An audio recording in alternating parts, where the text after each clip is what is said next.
Penny Wright, and I'm the program coordinator for the Rogers Memorial Library. And on behalf of the staff and trustees of the library, I'd like to welcome you and thank you for coming to this last evening in the winter series of our Talking History programs. Many of you are familiar faces by now, and we thank you for your interest in our series. Those of you who are here for the first time, we want to welcome you, and we do hope you'll join us when we resume our series again in June.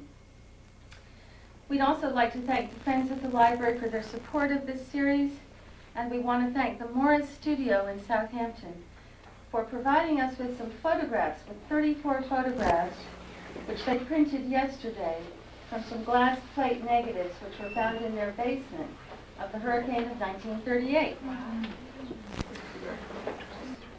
With us this evening is a man known to many of us on the East End, who, like our other guests in this series, serves as a powerful reminder of how very rich we are in this community, in the resources of our longtime residents. His name is Richard Hendrickson. For most of the last 3 centuries, farms have defined the landscape of the East End of Long Island, and growing up on the farm was a life familiar to many. Richard Hendrickson has spent his entire life on a farm on Lumber Lane, which his grandfather purchased for his father in the early years of this century. Educated at Bridgehampton and Southampton public schools, he left briefly to take a course in poultry husbandry, there it goes again, poultry husbandry, at Cornell. And then he returned to help run the family farm. They raised milk cows, calves, chickens, but they specialized in poultry breeding.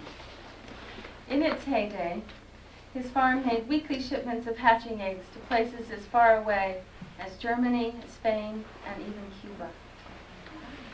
Mr. Hendrickson spent much time during his early childhood outdoors and began observing weather patterns as a young boy, as he went out to trap small animals to earn extra money.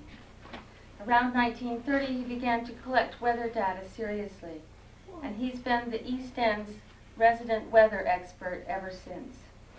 I'm told that for most of these years, he's carried a small notebook in his shirt pocket, where he has made notes of interesting facts and comments people have made about the weather. And his stories, observation, and weather data are in the process of being made into a book titled Winds of the Fish's Tail, which will be available within the next few months. Mr. Hendrickson has participated actively in the life of his community and has given generously of his time and expertise to countless groups of all ages. He has provided weather columns for local newspapers for over 60 years and has lectured widely to young and old on an astonishingly broad range of subjects, from the history of firearms to Indian artifacts.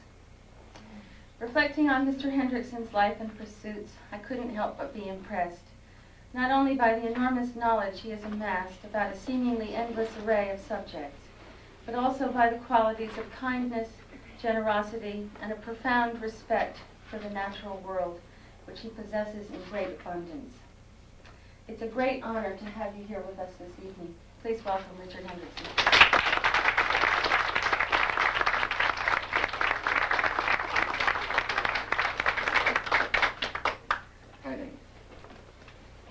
Coordinated all this, interviewed the people, set this all up, interviewed everybody who's here, and has just done a wonderful job. And I think she should be given a round of applause.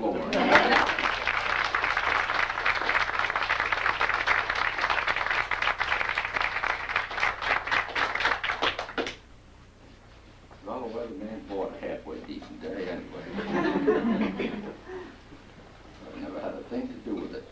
There's only one fellow that knows about the weather. Quite often he isn't sure.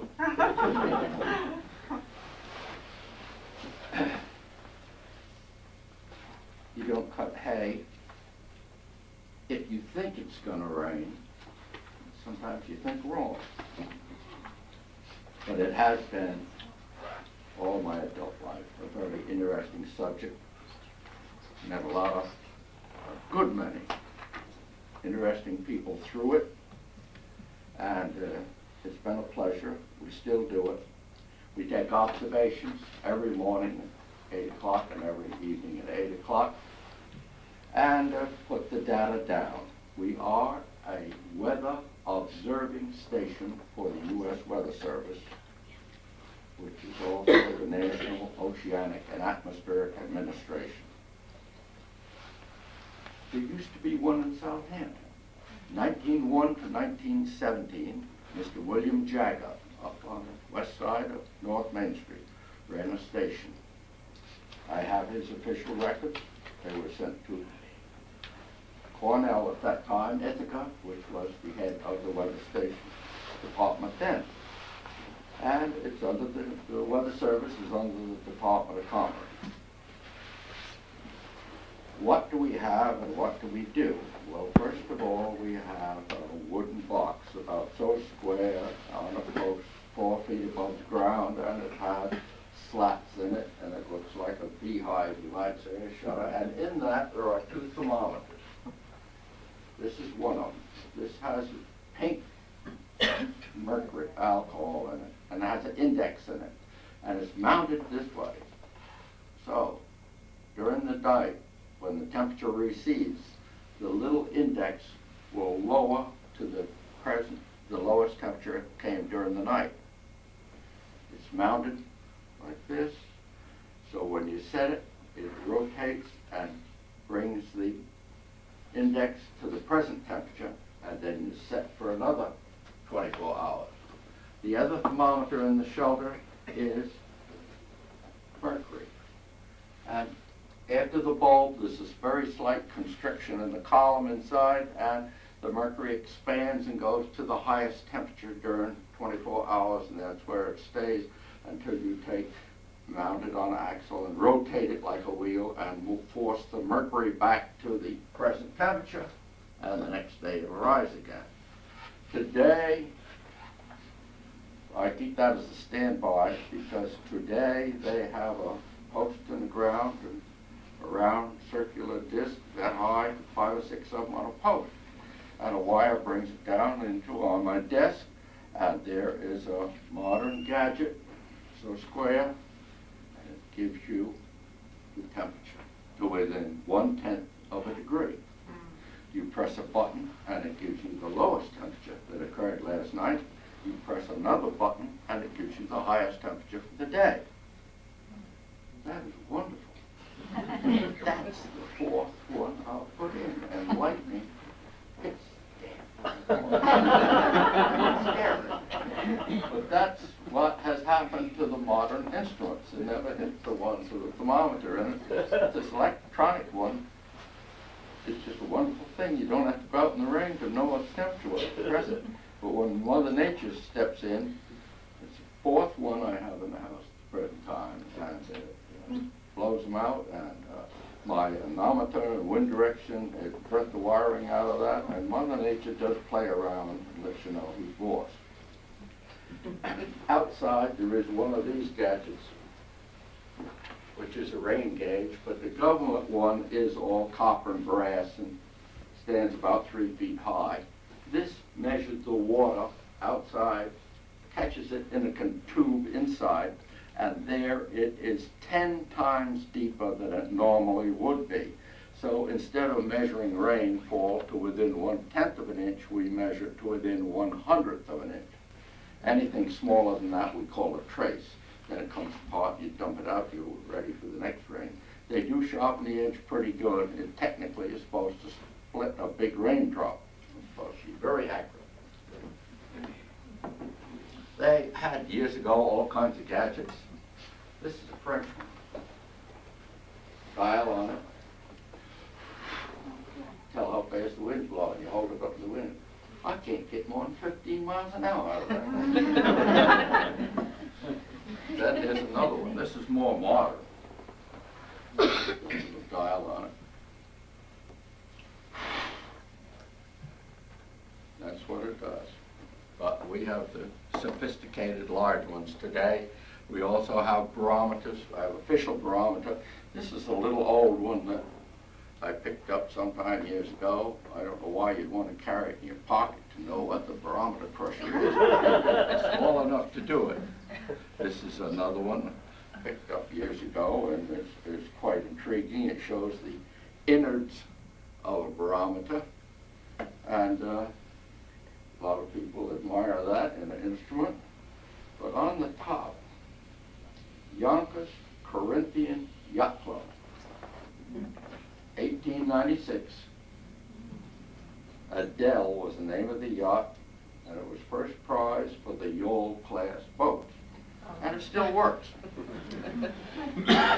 So that is just a few of our instruments. We write that data down on a little pad, a month's supply of pads. And on it we put on the highest temperature, the lowest temperature, and the day, and the present temperature at observation time. On this line here, we also put on when it starts to rain and when it stops.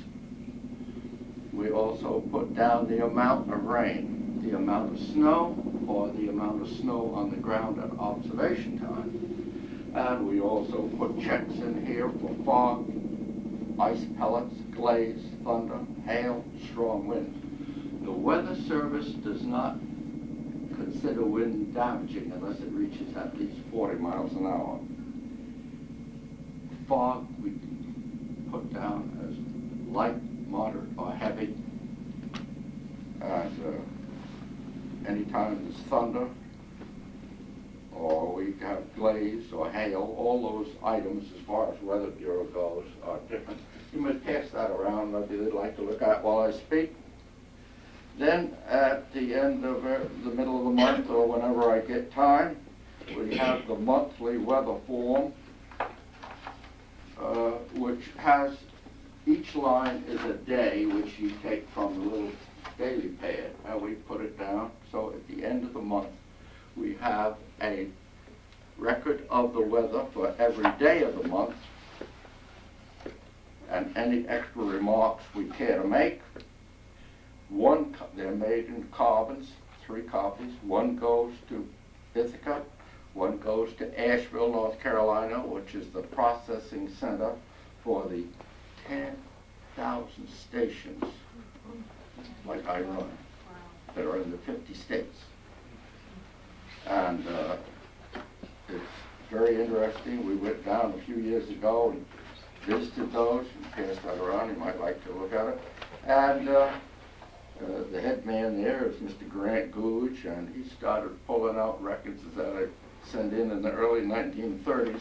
And wow, you keep them a long time. But they are put on microfilm and put in storage. The value of these are in long-range forecasting and getting trends of how the weather works. The Weather Service does not consider wind, does not take an average or take any records long-term of a station, the weather in any area, unless it's been there for 10 consecutive years in that location. 10 years or longer, then they'll consider it. It is interesting. We met a great deal of very knowledgeable people, and we still talk about it, just like Mark Twain said. We started it in 1930 on the farm when a retired man by the name of Mr. Ernest Clowes lived there, roomed there, and he would walk up in the evening, and once he got across the railroad track on Lumber Lane, at that time it was all open country, and you looked across the fields and waving fields of grain or hay, and the potato fields and the corn fields, right up to the hills, which were partly bare. Those that had been used for pasture, and the trees in the background, and it was real country, and it was open and very pretty to look across and see the sunsets. And speaking to my dad, he was quite impressed. He put up a cooperative weather station. So Mr. Clowes wrote for it. I took him down the old Dodge pickup, came to the post office. We brought it home and nailed it together. The new ones are sheet aluminum and steel. The old ones were all wood, cypress wood. and set it up, and it's been there ever since. However, Mr. Cloud, where he roomed, had to leave that place, get another one, and he took the station with him about 2 blocks down towards Montauk Highway. It was there 3 or 4 months, no longer than that, and it didn't work out. So why, I don't know, but at that time he let Howard Corwith at the Western Union Experimental Laboratory in Watermill have the station. And this was in the World War II. And what happened was they didn't want to come back, read the instruments. That used gas and so forth. So I heard they were going to give it up. So I called up Mr. Cole. Sure. So the 31st of December, we went over there with ropes. It was up on the roof of the 2nd floor. We got it, lowered it down, and it's been on the farm ever since. We have done quite a bit of experimental work with rain gauges from Canada, with 1955 when Commission Churn was started up studying the hurricanes from Florida to Maine, and they put new instruments on Fire Island, Bridgehampton, and Montauk Lighthouse. And it's very interesting. Every time something like this happens, in some way, you learn more about weather. Donald Quick from Albany used to come down and service the wind speed indicator they put up on my house. Service the instruments. One day, about 3 months later, in comes Donald Quick. What are you doing here? Well, I thought I'd just stop in and see how things are going. Yes, well, everything's all right. You were just here. Well, I had to go to Montauk. What's the matter? Let me show you. He went out to the car and bought me the 3 rotor cups. One of them was off. I dare say the average man could take those 3 cups and not take one off. At that block concrete place in front of the lighthouse, the wind blew 100 miles an hour for 3 full minutes. One of the cups went off. You don't know how fast the wind blew because the needle can't go any more than 100 miles an hour. Gosh, I said, I'd like to have that cup. My weather talks. They won't believe it when they take it back. I gotta have it. So I never got that. But here comes a local weather saying and true. If you hang your clothes on the line, Southampton or Bridgehampton, they go up in the afternoon, they might blow down. If you hung them up in East Hampton or Montauk, or East Hampton or against it, they are on the ground. And if you hung them up at Montauk, you have to go to Block Island for them. And every time you go a little further east, there is an increase in velocity of the wind.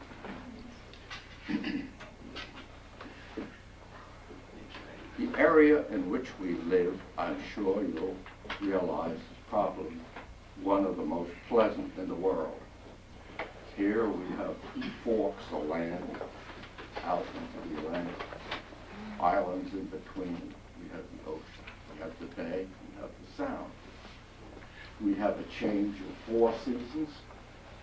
None are really severe. My sister lived in Minnesota and put the kids out at 10 below 0 to wait for the school bus. Thought nothing of it, they dress accordingly. If we had 10 below 0 here, you put your kids out, there'd be somebody looking after you. So, in the spring, it's cool, it's damp, quite often raining. And some people say this end of the island is just like England and the English. We live in perpetual moisture. If it isn't the drizzle, it's the fog. But it is nice. The summer is delightful. That's why well-to-do people have come here years ago. They knew of it. That's why the artists come. They say there's a certain color, certain density to the color of the sky in the fall, you tell me what is nicer than a beautiful day in October. It's low humidity, clear blue sky, white puffy clouds, a little drop in the temperature, and it feels like you could do pretty near anything. That's beautiful. We do have a beautiful fall, and our rainy period really starts up with November on the average. And of course, I'm surprised any children would come and talk to the weatherman after the lift this year. They never had snow for their sled, they never had skating much for their skates. But this is the variety that weather occurs in. We have the driest month in the year, usually is June. Get a little bit under 3 inches of rain.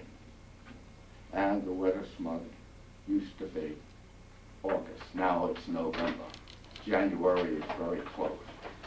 After the heavy rains of 1938 and the hurricane, the number of years along the Middle many rains in the month of August, and it raised our long-term average up quite a bit. We usually get about 4.5, 4 2/3 inches of rain in that month of August, very close to a little better in November. January is a very wet month also. Now we come down to winds, which is delightful in the summertime off of our cool ocean. There's nothing, by the way, that governs or controls our weather more than the broad Atlantic. We get many weather fronts coming up from the south, and they are what governs our weather.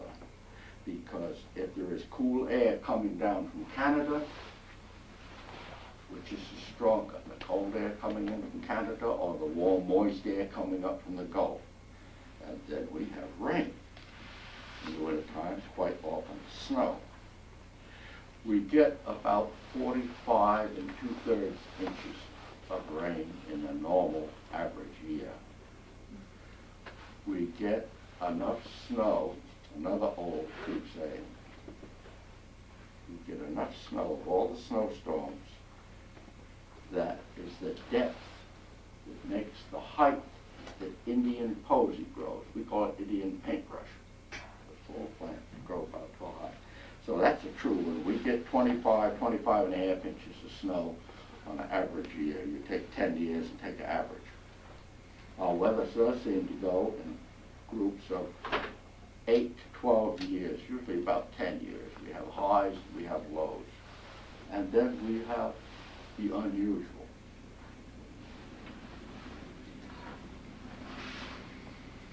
We have recorded 102 in the shade in the summer. That was in 1991. And the only other place that had 102 in the shade was Central Park, New York. Greenport, where there is a firehouse, where there's another station like this, never recorded that. Brookhaven never recorded that. None of the airports. Why? Bridgehampton. I don't know. Our station might interest you. It's in more or less the center of the wide landmass of the South Fork. And we're about 3.5 miles from the ocean. We're about 4 miles from Noyak. And whether that large mass of air here in the water with the station, you might say right in the middle of it, has something to do with it, I think it does. I know we sometimes on cool nights we have a little bit unusual call. I call up Brookhaven every morning to that new station, and you had it that low? Yes. And when I call them up, and I say, well, we have a clear sky here, or we're cloudy. And a lot of difference just between here and Riverhead. Here and, and it's more so. Here and Huntington, altogether different. Lilacs will be in bloom 10 days, 2 weeks down the west end of the island before in bloom here. We're out here in a narrow strip of land and the ocean. It's been cold all winter. And to bring you up to date, we had a meeting up at that new station in Brookhaven, and all winter long the Atlantic Ocean next to the shore here on the East Coast, 42 degrees. Last year, it was all 32 degrees, 10 degrees warmer this year. That's why we had such a mild winter. Had to live the winter to find it out. But there is quite a number of things we can get into when we talk about weather, but probably telling you a little bit about what happened, what has happened would be of interest. June's the driest month of the year. I told you in January. January is the coldest. Once, years ago, in the month of August, we had September, we had 7 1/3 inches of rain in 20 hours. Wow. Everybody had a swimming pool in the front yard and the backyard. The hottest we ever recorded it was 102. The coldest we ever recorded it was in the winter of 1917 and 18 and 1934 and 35. Both times went down to 12 below zero. At both times, water pipes, depending on the exposure, 4 feet in the ground, froze. My mother's father, in 1914 to 1919, was the last one to farm Gardiner's Island commercially. He rented it from David Gardner, and all through World War I, he raised beef cattle, sheep, hogs, hay, corn. And that winter, they walked from Gardiner's Island to Fireplace. And developed from East Haven, walked to Gardiner's Island. And they did it again in 1934 and 5. That's tidal water and that's salt water. That's how much it flows. Probably the ones you have all heard about years ago was the blizzard of March 12th, 1888, when for 2.5 days it was 0. The wind blew 60 miles an hour and 3 feet of snow on the level. It was a long time before anybody got out because that's before cars or trucks and snowplows. There's 2 things that I personally know connected with that. And one of them, talking to my grandfather, my mother's father, who lived at that time down Sagaponack, and in buying or selling anything from the farm, you took it to Sag Harbor. That's where the people were, and that was more or less the city of the East End. He took the sled and a horse and cans of milk to Sag Harbor to deliver it. He got halfway to Sag Harbor on the old Sag Road, and the snow was getting deeper. They didn't know we were going to have a blizzard. Thought to himself, if I get to Sag Harbor, and it's taken me 3 or 4 hours to deliver this milk, how will I get home? So, being a farm boy, he said, the best thing to do, turn around and go home. So he turned the sled around, side of the road and stuff, and went home. I said, Grandpa, what'd you do with all that milk? Oh, we said we put it in the big pans in the pantry. In the morning, skimmed it off. We made butter, salted that down in crocks, take on the milk route. The next time we would go, and what was left from making butter, the buttermilk, we made pot cheese. Don't call it pot cheese anymore. Don't like that word. They call it cottage cheese. The whey, the thin bluish water that's left afterwards, they mix that up with slops and table scraps and cornmeal, fed it to the hogs. Never lost any. They were almost self-supporting. How different it is today. They worked hard. I said, Grandpa, sometime, what'd you do? Oh, he says, we took a chunk of pond ice that was there and put it in a 44 can of milk, kept the milk cold. Nobody thought anything about water in the milk. Everybody did it. Freshwater pond ice in your milk. My father had an uncle who went west in the 1800s. I think something to do with mining out in Colorado. And he said out there they had heard of the terrible blizzard they had on the East Coast. He came back to see the folks the 1st of June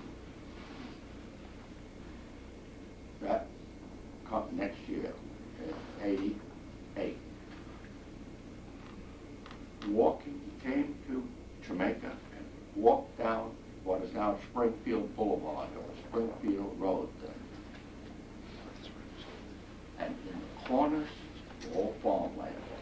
In the corners of the rail fence, the lots, in the thickets, where pussy willows grew and others, was the remains of hard-packed snow of the blizzard of 1888 Montreux. In other words, they have been very deep, and they piled it up in the thickets, and they're settled and stayed again. A little bit in the shade, but 1st of June, there was the remains of snowbanks. The next storm I'd like to speak of is what Daniel Hendrickson speaks of in his diary, and a very accurate, a very most important diary. There were no beach dunes left. That's the most severe storm we have any record of. No beach dunes left. Everything's flat. The ocean filled Mecox Bay so high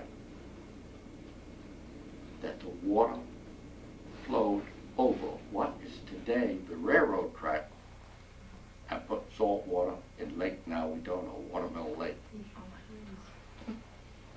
I believe you'll find that's 8 to 10 feet deep on Montauk Highway, or where the windmill is on the village green.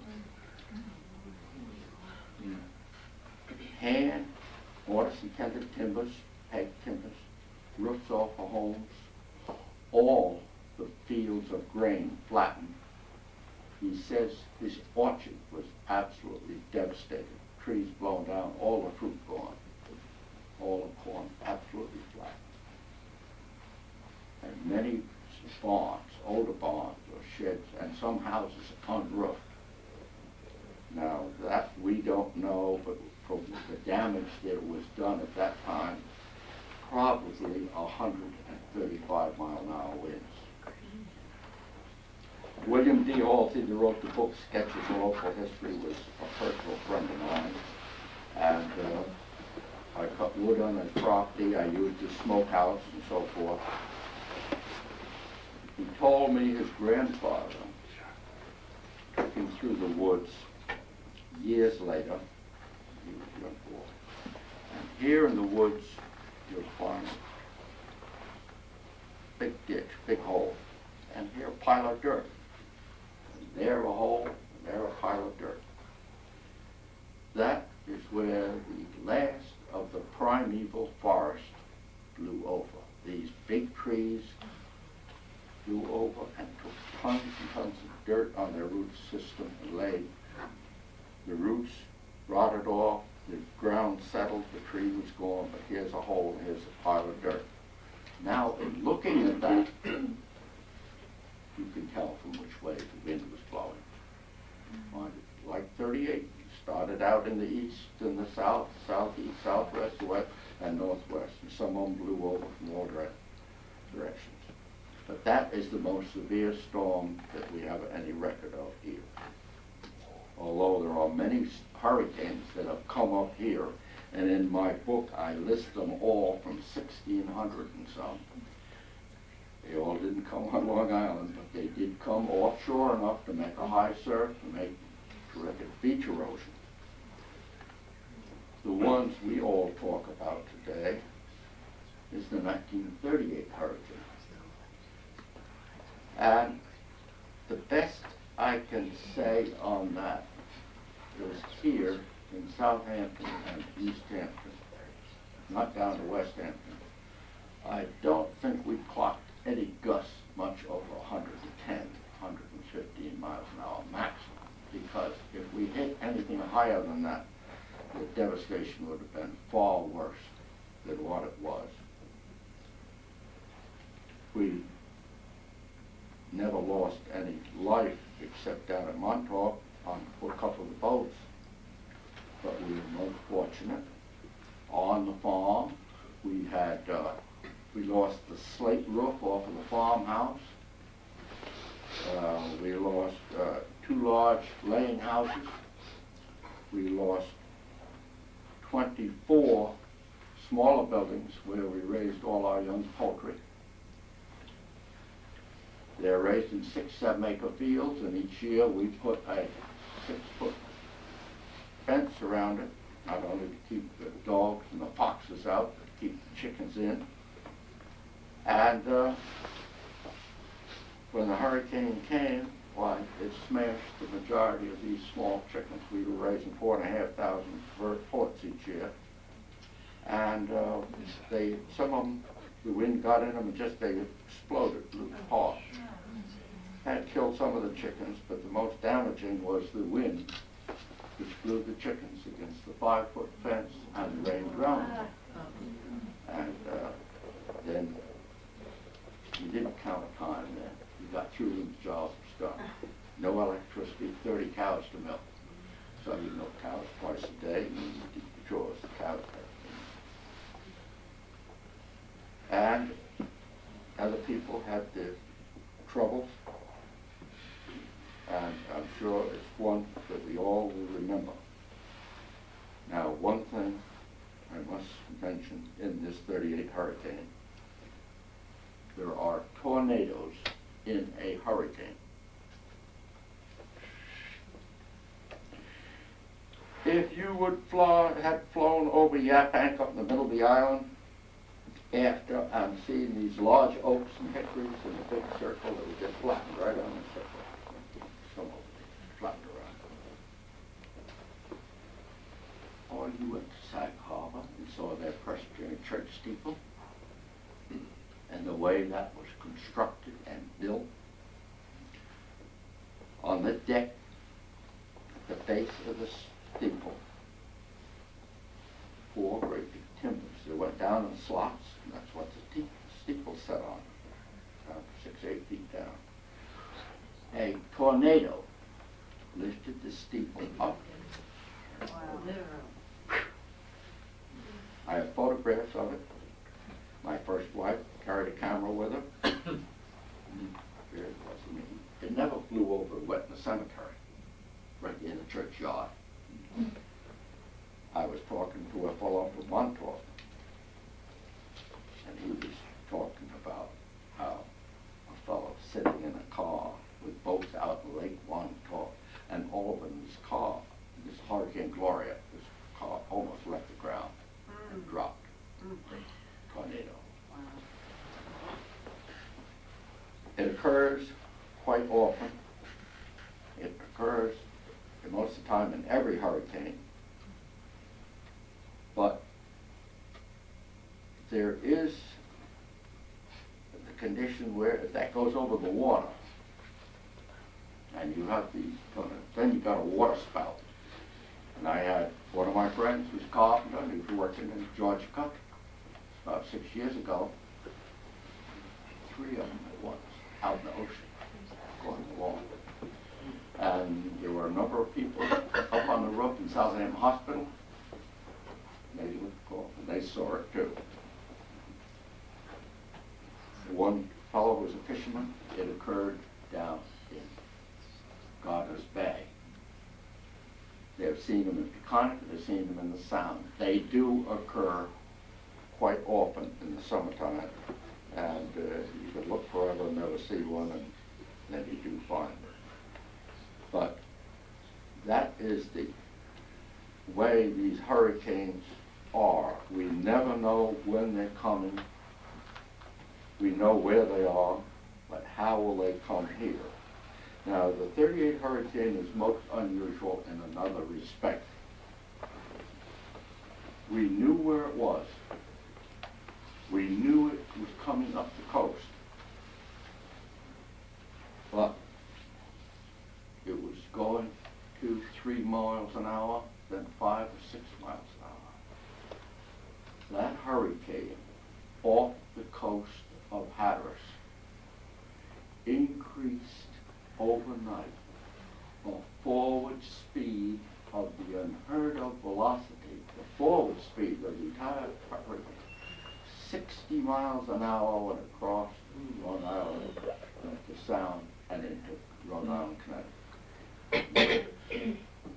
That was in the afternoon. The next morning, that was up to Quebec, Canada. Never knew of a hurricane increasing that fast. in its forward speed.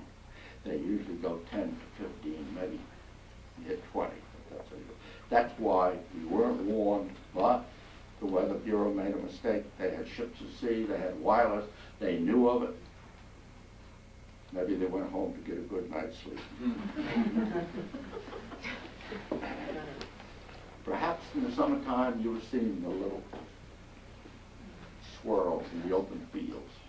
Pick up some leaves or some dead grass. You see them out in the open field.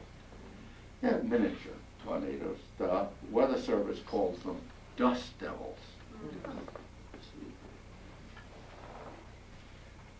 The greatest snow we have had was in that blizzard of 1888, and we have drifts 14 feet high. There was a man lived up Lumber Lane, and he was a fireman on a railroad. And he told me this personally years ago. He walked 2 days later to the Bridgehampton Railroad Station. And when he got to our farmhouse, which on the north side was a row of the native cedar trees, but they were old, they were up there 35, 40 feet. He had to go a quarter of a mile out towards Sag Harbor Turnpike to get around these 14-foot drifts. He got up to later to the railroad station. No train here, locally, and for a couple of days. So how do I know? Well, you go ahead home. They'll blow the whistle a lot when they ever bring a train through. I have a photograph poem in my book, which I think tells a lot of stories. I was over, got it from the Historical Society in Soho. 3 steam locomotives pushing one snowplow. When the railroad was laid out, as you know, in lots of places, there's cuts through the field, and they're 4 or 5 foot deep. Well, in the open fields then, wind filled that ditch full, that cut where the railroad goes. And it wasn't just snow laying, it was wind, packed, hard snow, and then built it up maybe a little bit above it. And one engine could not get through it. I have the diesel engine stuck in the snow up here by Deerfield, and the guys are standing there and they're looking down at the chimney of the engine. We do get it once in a while. Probably the thing most people talk about is thunder and lightning. No, we do get it. And we've had it on the farm. I remember one August, came on fast. We had the herd of cows ready to go in at 4 o'clock and go milking. And the lightning come down in the herd of cows and hit all 3. 3 of them dropped. One of them it killed outright. So that's an August day to get out and take a whole bury a cow. The other 2 that got up, the only way I can explain it to you is just as if you took a board and hit a cow over the eye. The cow flat. They were knocked down, but they got up afterwards. The next day, out in the field, the barbed wire fence that went around this 5-foot chicken wire fence, there were 2 young chickens that had gotten out of the fence, and they crouched in the high grass. And the lightning that hit the barbed wire fence come along and jumped through them to the ground. Nice young chickens just absolutely dead there. Lightning had been electrocuted. And we had man and Dave in the barn there one time feeding the cows with a metal bucket, and they knocked the scoop out of his hand. We had some fellows hoeing corn one summer, and they were in the shop. We were waiting for the rain to get over in the summertime, and it hit pretty close, and things were snapping. And these 3 fellows jumped out of the shop and ran over to the machine shed. Big door was open, and here's blue fire jumping around on a side delivery rake and the mowing machine and everything, and they went from the cattle into the fire. But nobody got hurt, thank the Lord, we're still here, but many close things happen, and it does huge things.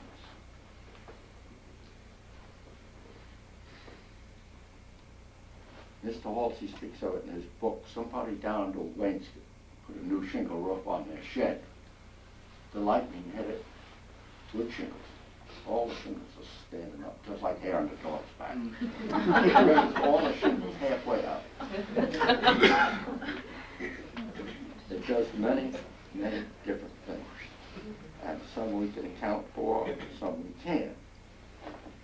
I don't know what else. You may have some questions, but I would just like to read a short verse I have here of why I've been 40 years trying to get this book written. I know of it, we're putting it together, and things enter into your life, and you have to give it up for a while, which I have to do, and this is now it's coming to a head.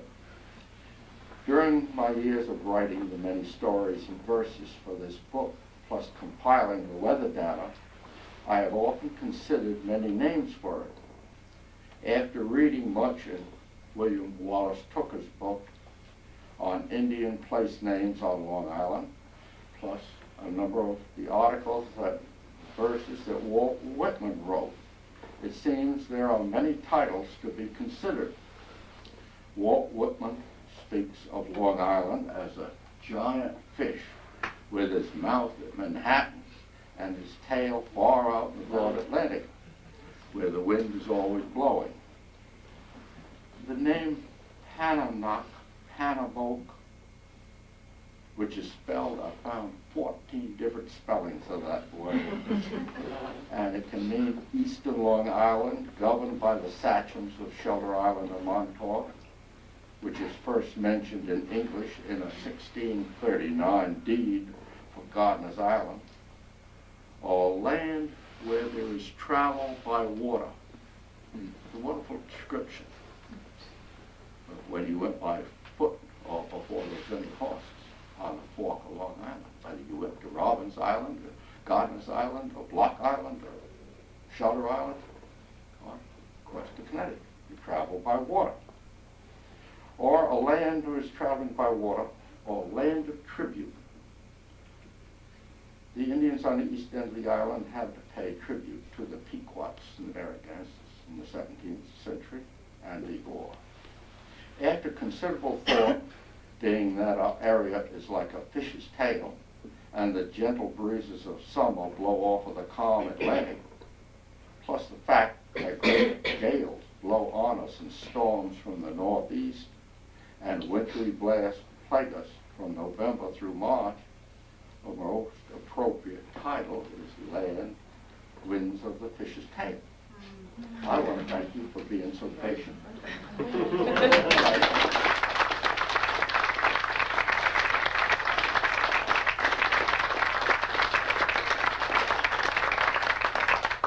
you have any questions, I'll try to answer. Well, I don't know if you talked about this when I went out of the room, but could you tell us a little bit about we were asking about global warming this morning? Oh, thank you. Because that was a really interesting thing you were saying about that. Had a story connected to it. 1948, there were 4 generations of us living in the big farmhouse. Like all families, you have a lot of talk, you have a lot of arguments and so forth, but your grandma, she didn't feel good that day. It was too hot. So Mother said, I'm going to put the chair out under the maple tree, and you get the garden hose and you wet the ground down all around it for about 20 feet. Make it a little cooler. So she come out and sat in the chair. And I think it did help her considerably. That afternoon when I went back and read the thermometer, it was 100 in the shade. We have never recorded 100 in the shade up to that date, 1948. Never. So last year it bothered Dick Hendrickson. I must be getting old. He bothers me. I'm going to look up all those records and find out how many days it was 90 in the shade, or higher, from June to September. So here, in a nutshell, is what I found. From 1901 to 1929, there were 25 days of 90 or higher.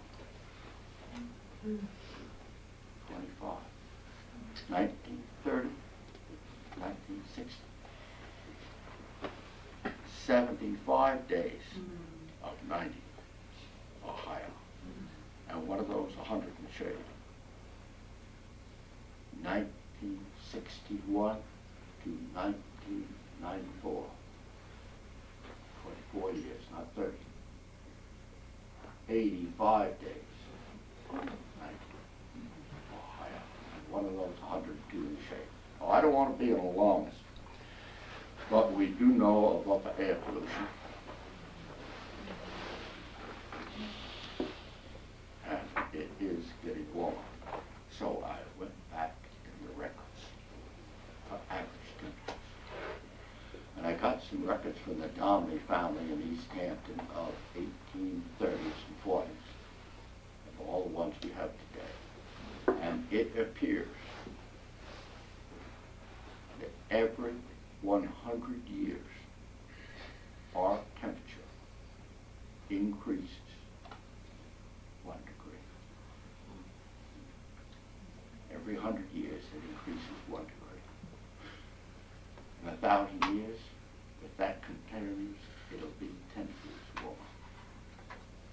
Is this a 100-year cycle? This isn't 10 or 15 years. This isn't 25 or 50.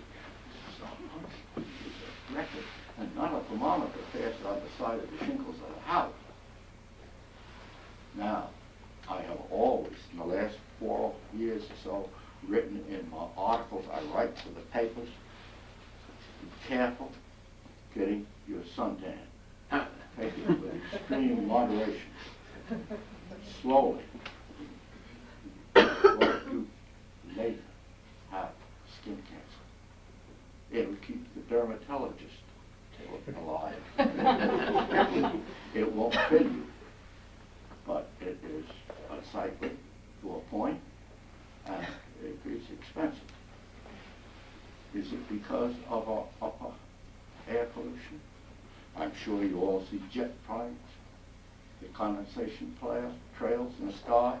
I look out our kitchen window some mornings when it's clear, and where they come from Europe, right over there. 1, 2, the other morning, 1, 2, 3, 4 condensation trails. They're not only moisture, they're the exhaust from gasoline, kerosene engine, whether it's a turbine or a cylinder engine. That's in the upper air. That's only one time. And they come and go all day long. Besides, our factories, we are not alone. It don't matter whether it's Pittsburgh, Chicago, or out west, or whether it's Canada, or whether it's Russia, or China, or England, wherever it is. We are, through our business today, our manufacturing, putting pollution extremely heavy in our stratosphere. What the long-term effect is, I do not know. I know we live longer than we ever did. I know we eat better. We have fresh vegetables year-round. Yes, young man. Was there ever a weather drop that happened? Wait a minute. She'll give it to me, but first I have to tell you. You'll probably notice I wear a couple of hearing aids. Well, they're a wonderful invention. One fellow saw the other. I said, "Hey, see you wearing a hearing aid." Yeah. How's it work? Oh, it works wonderful. Kind of small. Oh, he said, they make them smaller than that. Works good, huh? Oh, could get along than that. Works wonderful. What kind is it? 230. That's how they work. But we'll send them up with this question. All right. Was there ever a drop that happened in a minute?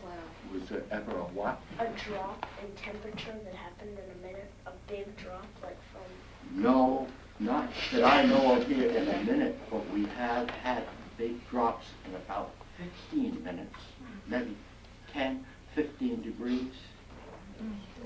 The biggest drop we notice here every year is the farmers in the spring when they're plowing or cultivating their crops. And the sun has warmed the land up. It's a beautiful day. And that land, the hot air rises. And by noon, that cold air off the ocean has come in to take the place of that rising hot air. So in the morning, they are plowing and cultivating in their shirt sleeves, and in the afternoon, some days, they have a sheepskin coat on. That's quite a drop. But to have a weather front come through, we're not as bad as those out west. We do get a drop maybe of 10 or 15 degrees. The greatest I've ever recorded in a day is about 30-degree drop. 30 degrees. That help you? Yes. Once I spoke with you and you mentioned something about changes in the color of sunsets. And I was thinking, I'd love to hear that again. And also I had a question, if you've noticed any patterns of erosion. Does erosion on the beach coast happen or not? Well, first, colors of the sunset. I think we have the most beautiful sunsets we ever had due to our pollution. And it doesn't matter whether it's summer and it's clear or in the fall. You look off there to the west after the sun goes down, it's that glow. But before it goes down, if there's a few clouds, they are a picture, no artist can paint. They are beautiful. They are extremely beautiful. Once in a great while, we do see in the spring or the fall, we see the aurora or borealis, the northern lights.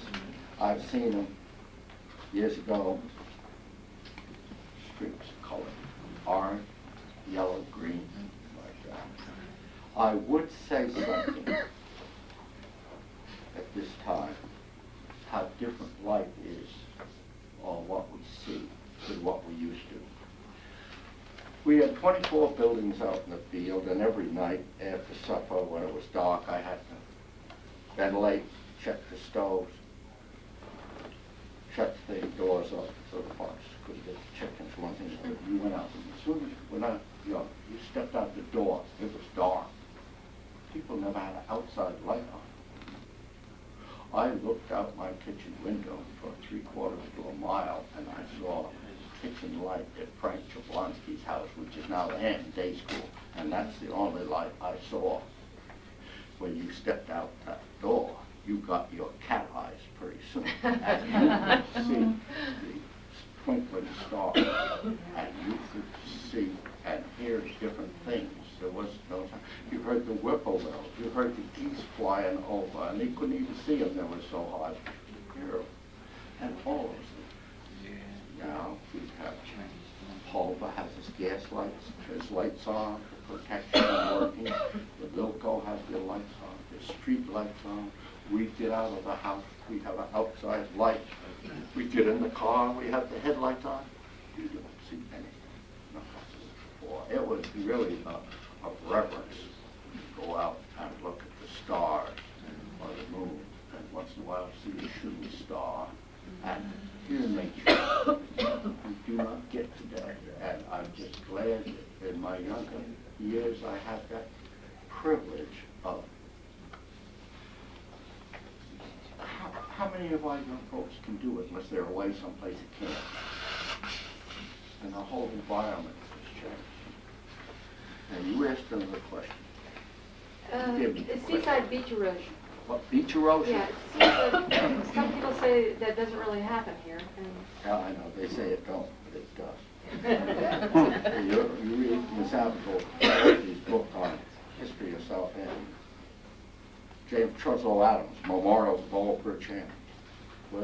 W.D. Hawkins' Sketches of Local History, which is the history of the area that's now in the Library of Congress and considered so. We do have it. We do have sincerely. We have jetties which have helped and hurt. We had 1938. We live on Long Island. We live on 4 islands. The hurricane made the inlet through Shinnecock. Now we have the boat crack, brought in millions of dollars worth of business. We have better fishing, better clamming, more people working because of that inlet, and it should be preserved. And through the canal. So from the canal east, we were on a separate island. When you got to Napeek, they have condominiums, buildings, motels. The Indians called Napeek the land of water.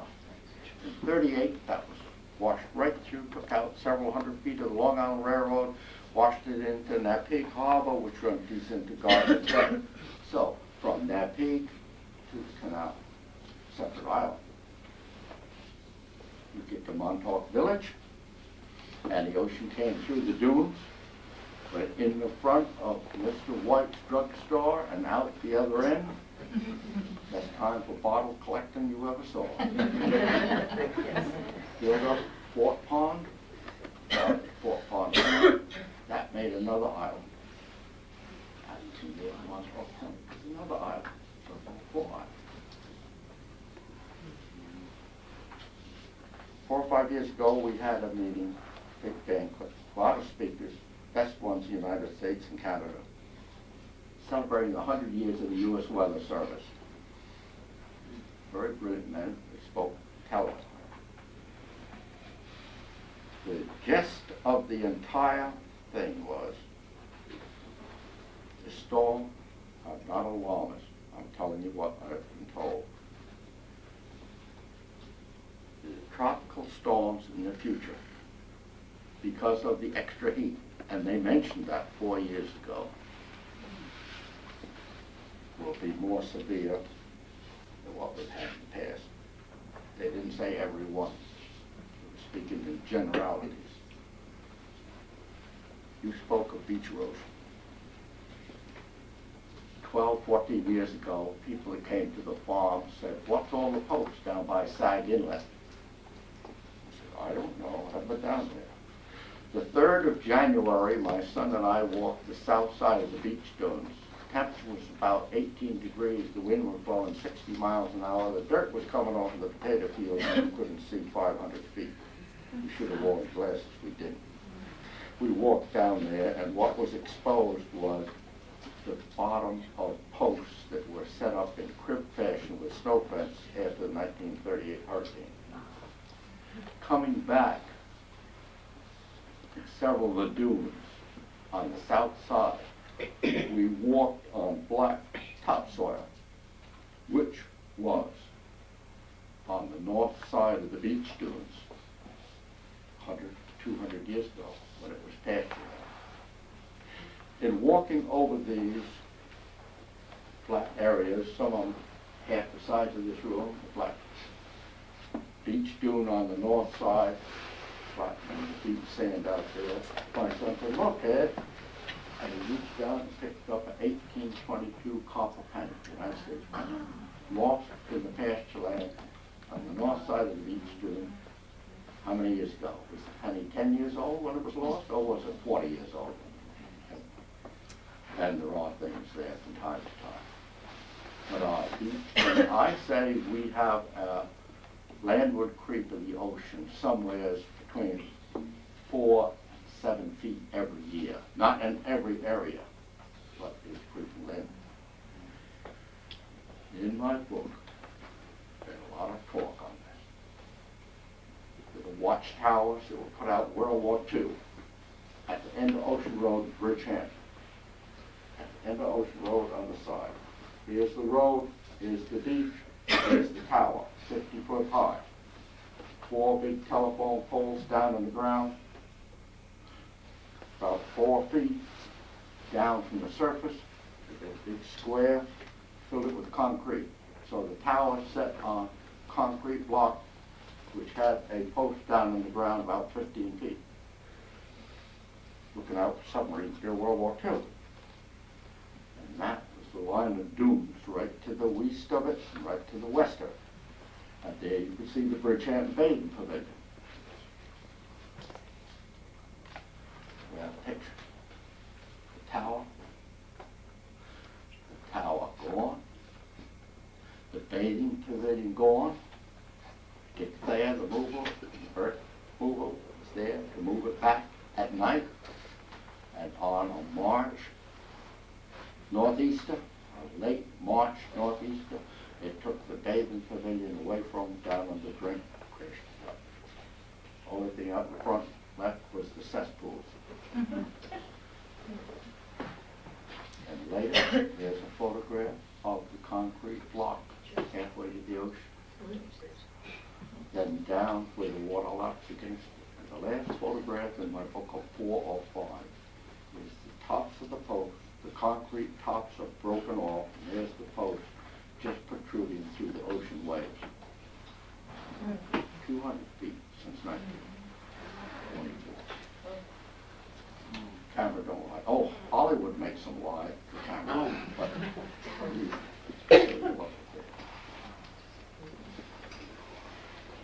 I must have done an awful good job. Yeah. Well, the shingles, the standing up shingles, the shingles were dry, wouldn't stand up. The wetness, the shingles. The shingles stood up because they were wet. If the shingles were dry, they wouldn't stand up. Because The lightning came and raised the shingles up.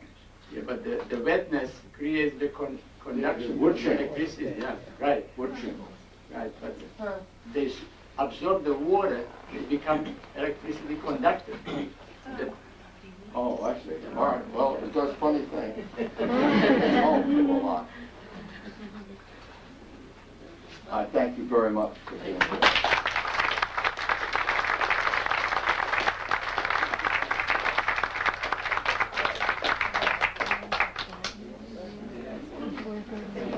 Thank you very much. We didn't have the privilege of growing up when Mr. Hendrickson did. I must say it's a privilege being able to come here and listen to him. Thank you so much. I hope all of you will come across the hall and have some cookies and cake and decaf and coffee. Enjoy yourselves, and thanks for coming. Is coffee okay?